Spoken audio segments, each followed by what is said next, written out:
dump truck van. 4 tons of gravel in my trailer behind my van. It's bad enough you can actually hear the turbo spool, which is pretty awesome. Oh yeah, and I already I'm getting a running start because I already tore up the yard once, so I got to get a good running start here while the back tires are on gravel.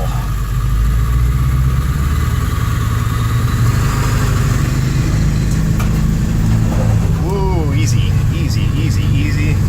There we go.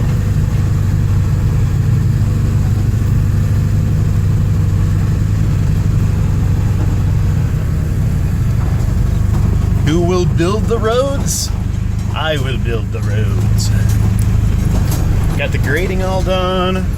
Nothing like driving a tractor around. That is fun. When you only have to do it like once, you know, every 5 years. You only get to do it once every 5 years. Maybe if you had to do it every day, it wouldn't be quite as fun. Alright, well, I'm going to concentrate on getting this trailer where I want it. I need some turf saver tires. I think some all-terrains are going to be my next tire.